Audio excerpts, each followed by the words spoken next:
আল্লাহ রাব্বুল আলামিন ইব্রাহিম আলাইহিস সালামকে তার জীবনে কঠিন কঠিন কিছু পরীক্ষা নিয়েছেন। কোরআনে কারীমে আল্লাহ বলেছেন, তোমরা নিজেদেরকে ঈমানদার পরিচয় দিবা আর কোনো পরীক্ষা হবে না, এমনটি তোমরা ধরে নিয়েছো নাকি? এটা কিভাবে হতে পারে? অবশ্যই পরীক্ষার মধ্য দিয়ে ঈমানদারিতার পরিচয়, আল্লাহর প্রতি যে আমি বিশ্বাস এনেছি সেটার প্রমাণ দিতে হবে আমাদেরকে। তো এই প্রমাণটা ইব্রাহিম আলাইহিস সালামকে সবচেয়ে কঠিন ভাবে দিতে হয়েছে, কারণ যিনি যত উপরের ক্লাসের ছাত্র হয় তার পরীক্ষা তত কঠিন হয়। ইব্রাহিম আলাইহিস সালাম সম্পর্কে আল্লাহ বলেছেন, ওয়া ইয ইবতালা ইব্রাহিম রাব্বুহু বিকালিমাতিন ফাতাম্মাহুন। তোমরা স্মরণ করো সেই সময়ের সেই মুহূর্তগুলোর কথা যখন আল্লাহ তাআলা ইব্রাহিম আলাইহিস সালামকে বহু পরীক্ষা নিয়েছেন, অনেক পরীক্ষা নিয়েছেন এবং সবগুলো পরীক্ষায় তিনি উত্তীর্ণ হয়েছেন, সবগুলো পরীক্ষায় তিনি সঠিকভাবে পারফর্ম করতে পেরেছেন। ইব্রাহিম আলাইহিস সালামের প্রতি পরীক্ষাগুলোর মধ্যে থেকে একটা পরীক্ষার কথা তো আমরা সবাই জানি, খুব মোস্ট কমন পরীক্ষা। আল্লাহ নির্দেশ করেছেন তার প্রিয় পুত্র ইসমাঈল আলাইহিস সালামকে জবে করার। অস্বাভাবিক, সাধারণ কোনো বিষয় না বা স্বাভাবিক কোনো বিষয় না, সন্তানকে বাবা জবে করবে, আল্লাহ নির্দেশ, আমি তোমাকে সন্তান দিয়েছি, আমি বলছি জবে করতে পারো। তিনি সেই পরীক্ষায় উত্তীর্ণ হয়েছেন না হন নাই? হয়েছে। আল্লাহ রাব্বুল আলামিন তাকে সে পরীক্ষা উত্তীর্ণ করেছেন। শুধু সে পরীক্ষায় না, আর অনেকগুলো পরীক্ষা নিয়েছেন, সবগুলো উত্তীর্ণ হয়েছে। এর মধ্যে একটা পরীক্ষা ছিল এই মক্কার একেবারে সূচনার সাথে যার সম্পর্ক, সেটা হলো আল্লাহ তাআলা নির্দেশ করলেন যে তুমি তোমার স্ত্রী হাজার এবং তার দুধের শিশু ইসমাইলকে এই মক্কায় রেখে আসো। ফিলিস্তিন থেকে এসে তিনি ঘোড়া বা ওট কোনো বাহনে করে এসেছেন। এখানে এসে সাফা পাহাড়ের উপরে তার স্ত্রী এবং পুত্রকে রেখে তিনি চলে গেছেন।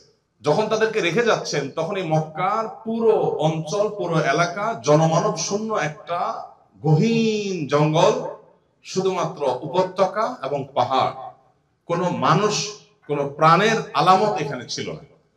এই জায়গা দিয়ে কোনো পুরুষ মানুষের জন্য অতিক্রম করাটা যেখানে কঠিন ব্যাপার, দুরূহ ব্যাপার, এরকম দুর্গম জায়গায় শুধু অতিক্রম না, দুধের শিশু সহ মাকে সেখানে রেখে আসা নির্দেশ আল্লাহ করেছেন। সহজ নির্দেশ না কঠিন নির্দেশ? মানাটা কি বাহ্যিক দৃষ্টিকোণ থেকে খুব সহজ? এটাই ইসলাম। আমার বুঝে আসছে না এখানে কেন আমার বাচ্চার স্ত্রীকে রেখে যাব, এটা বাঁচবে কিভাবে, এটা কি সম্ভব, এরকম কোন কেন কিন্তু তিনি করেন নাই। আল্লাহ নির্দেশ করেছেন, তিনি রেখেছেন। এই জন্য আল্লাহ বলেছেন ফাতাম্মাহুন্না, প্রত্যেকটা পরীক্ষায় তিনি উত্তীর্ণ হয়েছেন। এমনি এমনি ইব্রাহিম আলাইহিস সালাম হয়ে ওঠেন নাই, এমনি এমনি মানব ইতিহাসের পুরো পট পরিবর্তনকারী হয়ে ওঠেন নাই। 4500 বছর আগে দুনিয়া থেকে চলে গেছেন, এখনো তিনি এতটা প্রাসঙ্গিক যে খ্রিস্টানদের কাছে তিনি প্রাসঙ্গিক, ইহুদিদের কাছে তিনি প্রাসঙ্গিক, মুসলমানদের কাছে তিনি প্রাসঙ্গিক, সব ধরনের মানুষ তাকে রেসপেক্ট করে। হাজার হাজার বছর অতিক্রম করার পরও তিনি পৃথিবীতে, মনে হয় কালকেও পৃথিবীতে ছিলেন। 4500 বছর তো পরের কথা, 100 বছর আগে রাজত্ব করেছে এমন রাজা কয়জন আছে যাদের প্রেমিক, তাদের ভক্ত পৃথিবীতে আছে? 4500 বছরও পৃথিবীতে প্রাসঙ্গিক। এটাই হলো ওই যে আল্লাহর পরীক্ষাগুলো উত্তীর্ণ হয়েছেন, তার বরকত। আল্লাহ কোরআনে বলেছেন তার আলোচনাকে, তার প্রশংসাকে আল্লাহ তাআলা টিকিয়ে রাখবেন। এই জন্য দেখেন 4500 বছরে কত রাজা আসলো, কত রাজা গেল, কত ক্ষমতাধর আসলো, কত ক্ষমতাধর গেল, কিন্তু ইব্রাহিম আলাইহিস সালামের আলোচনা এখনো শুধু মুসলমানরা না, খ্রিস্টানরাও করে, ইহুদিরাও করে, মুসলমানরা তো আছেই। তো ইব্রাহিম আলাইহিস সালামকে আল্লাহ যখন নির্দেশ করলেন, তিনি আসলেন, পরিবারকে নিয়ে সেখানে রাখলেন, রেখে তিনি চলে যাচ্ছেন। স্ত্রী হাজার একটু অবাক হওয়ার মতো বিষয়, আমাদেরকে রেখে চলে যাচ্ছে কেন? অবাক হয়ে জিজ্ঞাসা করলেন, এটা কি আল্লাহর নির্দেশ? এই যে আপনি আমাদেরকে রেখে যে চলে যাচ্ছেন, এটা কি আল্লাহর নির্দেশ? ইব্রাহিম আলাইহিস সালাম মুখে কোনো কথা না বলে শুধু মাথা নাড়লেন।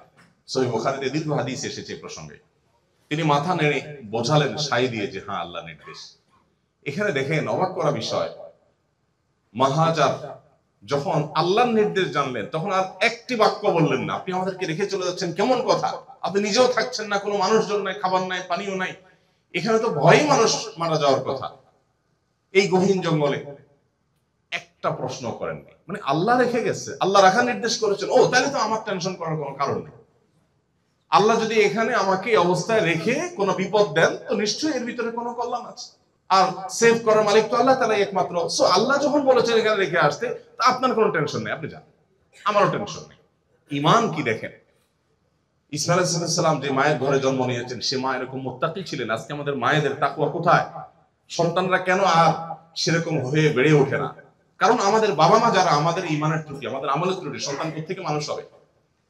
এরপর ইব্রাহিম ইসলাম যখন মাথা সায় দিয়ে বোঝালেন হ্যাঁ, তিনি মুখ ফিরে তাকিয়ে মুখে বলতে পারতেন, বুঝে বলতে পারতেন, সেটা করলেন না। কেন করলেন না? কারণ যদি ওইদিকে তাকালে, বাচ্চার দিকে, স্ত্রীর দিকে তাকালে মায়া জেগে উঠে। যদি আল্লাহর নির্দেশ পালন করতে না পারেন, এই জন্য মুখের দিকে না চেয়ে অন্যদিকে চেয়ে হ্যাঁ বলে চলে গেলেন। তারা বসবাস করলেন, পানি নাই, খাবার নাই, দিন যাচ্ছে না খাইতে না খাইতে মায়ের বুকের দুধ শুকিয়ে যাচ্ছে, বাচ্চাকে দেওয়ার মতো বুকে দুধ পর্যন্ত নাই। এরকম পরিস্থিতিতে ইব্রাহিম আলাইহিস সালাম তার এই যে পরিবারকে রেখে গেলেন, তারা অস্থির এবং হাহাকার, খাবারের জন্য পেরেশান। ইসমাইলকে কোরবানি করার নির্দেশ আল্লাহ দিয়েছেন। চিন্তা করেন, রেখে গেছেন জনমানব শূন্য জায়গায়, আবার একটু পরিণত বয়স হয়েছে, আল্লাহ বলছেন যাও জবে করো, কোরবান দিয়ে আসো। চিন্তা করেন, পরীক্ষা কঠিনের একটা লেভেল আছে। ছোটবেলা রেখে আসলাম পাহাড়ি এলাকা, একটু বড় হয়ে উঠছে, এখন আল্লাহ বলছেন কোরবান। বাবা হিসাবে প্রতিদিনের যে স্নেহ, যেটা দেওয়ার সুযোগ পান নাই, এরপর আল্লাহ কঠিন পরীক্ষা দিলেন। এই পরীক্ষা দেখেন, বাপও উত্তীর্ণ, মা উত্তীর্ণ, ছেলে উত্তীর্ণ। পৃথিবীর ইতিহাসে এরকম আরেকটা ফ্যামিলি খুঁজে পাওয়া যায় না। আল্লাহর আনুগত্য কাকে বলে ইব্রাহিম ইসলাম করে দেখাইছেন। দেখেন, ইব্রাহিম ইসলাম স্বপ্ন দেখে এসে বাচ্চাকে যখন বললেন যে বাবা আমি এরকম দেখেছি, আল্লাহ নির্দেশ, বাচ্চা কি বলেছেন? ইসমাইল ইসলাম কি বলেছেন? সাতাজিদুনি ইনশাআল্লাহু মিনাস সাবিরিন। ইয়া আবাতি ফাআল মা তু'মার, হে আমার প্রিয় বাবা, আল্লাহ আপনাকে যা নির্দেশ করেছেন আপনি তাই বাস্তবায়ন করুন, আমি ধৈর্য ধারণ করব, আপনি টেনশন করবেন না। চিন্তা করেন। এবং এই নির্দেশ যখন বাস্তবায়ন করছেন, মা তো জানেন ঘরে আছেন, মাও পরিপূর্ণ প্রস্তুত। আর নির্দেশ যদি আল্লাহর হয়ে থাকে, তো আমাদের জীবন তো আল্লাহর জন্যই, আমরা প্রস্তুত। পৃথিবীর মায়েদের জন্য হাজার, যুবকদের জন্য ইসমাইল, আর পরিণত বয়স্কদের জন্য ইব্রাহিম আলাইহিস সালাম সেজন্য যুগে যুগে আদর্শ হয়ে থাকবে, অনুপ্রেরণা হয়ে থাকবে। আল্লাহর নির্দেশের সামনে কিভাবে নিজেকে সমর্পণ করতে হয়। আজকে সামান্য একটু লোভ, একটু ঘুষের টাকা, একটু সুদের টাকা, একটু অবৈধ উপার্জন, একটু অবৈধ সুবিধা, এইটুকু পর্যন্ত আমরা স্যাক্রিফাইস করতে পারি না আল্লাহর সন্তুষ্টির জন্য। আর তারা নিজের জীবন, পরিবার সবকিছুকে স্যাক্রিফাইস করেছেন। এমনি এমনি অমর হয়ে ওঠেন নাই, এমনি এমনি আল্লাহর এত প্রিয় পাত্র হয়ে ওঠেন নাই, এমনি এমনি পৃথিবীতে পট পরিবর্তন এত বড় মহানায়কে পরিণত হন নাই। আল্লাহ তাআলা আমাদেরকে তাদের সে আদর্শকে ধারণ করে হজ করার তৌফিক দান করুন।